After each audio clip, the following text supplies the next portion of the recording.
एक समय की बात है। एक छोटे से शहर में एक जवान और खूबसूरत महिला अपने पति और दो छोटे बच्चों के साथ रहती थी। उसका पति एक संगीतकार था। उनके घर में ज्यादा पैसे नहीं थे, लेकिन खुशियां बहुत थीं।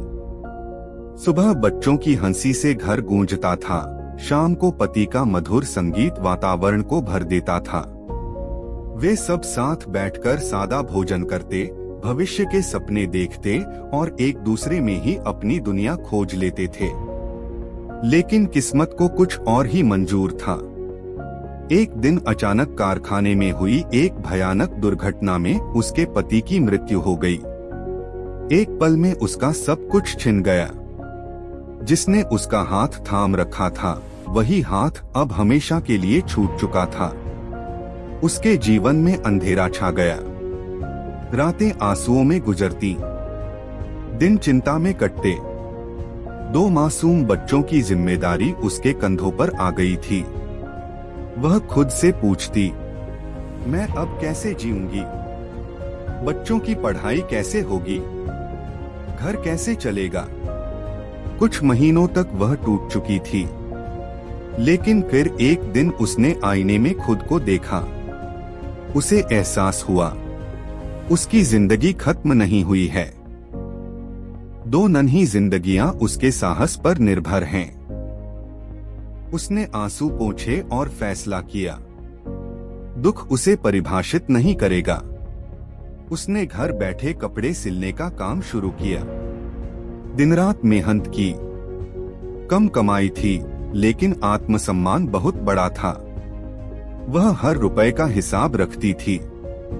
एक शाम वह बच्चों के लिए किराने का सामान लेने बाजार गई। उसने हर चीज में सावधानी से मोलभाव किया, क्योंकि उसके लिए हर रुपया मायने रखता था। घर लौटकर जब उसने पैसे गिने, तो उसे पता चला कि दुकानदार ने उसे 10 रुपए ज्यादा लौटा दिए हैं। उसने नोट को हाथ में लिया। सोचा, इन 10 रुपयों से बच्चों के लिए दूध आ सकता है, कॉपी किताब खरीद सकती हूँ। लेकिन फिर उसके मन में पति की आवाज गूंजी, कभी भी किसी और का हक मत रखना। रात भर वह सो नहीं पाई। अगली सुबह वह 7 किलोमीटर पैदल चलकर दुकान पहुंची। उसने 10 रुपए दुकानदार को लौटाते हुए कहा, ये आपके हैं। दुकानदार हैरान रह गया, तुम तो हर 1 रुपए के लिए मोलभाव कर रही थी, फिर लौटाने क्यों आई? महिला ने शांत स्वर में कहा, मोलभाव करना मेरा अधिकार है, लेकिन जो मेरा नहीं है उसे रखना पाप है। दुकानदार कुछ देर तक उसे देखता रहा। उसकी आंखों में सच्चाई थी। उस दिन उस महिला की ईमानदारी ने दुकानदार को अंदर तक झकझोर दिया। दुकान बंद करने के बाद उसने अपना कैश बॉक्स खोला और 300 रुपए निकाले। उसे याद आया, कुछ दिन पहले थोक व्यापारी ने उसे 300 रुपए ज्यादा दे दिए थे। वह तुरंत पैसे लौटाने चला गया। थोक व्यापारी ने हंसते हुए कहा, अरे अगली बार दे देते, कोई बात नहीं।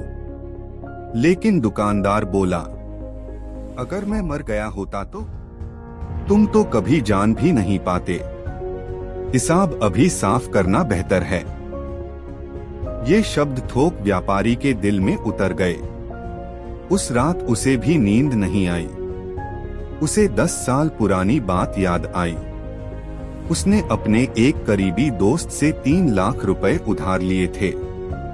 दोस्त की अचानक मौत हो गई और उसने कभी वो पैसा लौटाया ही नहीं। लालच ने उसे चुप रहने दिया था, लेकिन अब उसकी आत्मा उसे कचोट रही थी। कई दिनों की बेचैनी के बाद उसने फैसला किया। बैंक से 10 लाख रुपए निकाले, मूलधन और ब्याज सहित, और अपने दिवंगत मित्र के घर पहुंचा। दरवाजा खुला। सामने वही महिला खड़ी थी। वह स्तब्ध रह गया।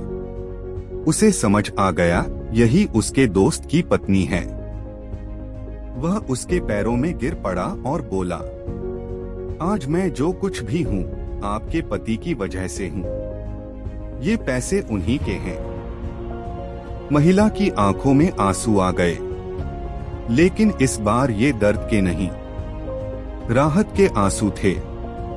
उसने कुछ नहीं मांगा था, उसने सिर्फ 10 रुपए लौटाए थे, लेकिन ईमानदारी ने एक श्रृंखला बना दी। एक छोटा सा सही कदम 3 जिंदगियों का परिवर्तन बन गया। उस दिन उस महिला को समझ आया, कर्म सचमुच अदृश्य होता है लेकिन अचूक होता है।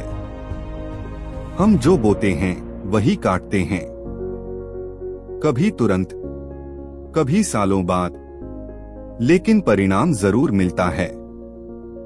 अगर उस दिन उसने 10 रुपए रख लिए होते तो शायद ये कहानी यहीं खत्म हो जाती। दोस्तों, जिंदगी में मुश्किल समय आएंगे, हालात हमें समझौता करने के लिए मजबूर करेंगे, लेकिन याद रखिए, ईमानदारी तुरंत फायदा नहीं देती, लेकिन जीवन भर की शांति जरूर देती है। अंत में धन नहीं, चरित्र ही असली संपत्ति है। अगर आपको यह कहानी पसंद आई हो तो इसे लाइक करें, शेयर करें और चैनल को सब्सक्राइब करना न भूलें, क्योंकि छोटी सी अच्छाई भी किसी की जिंदगी बदल सकती है।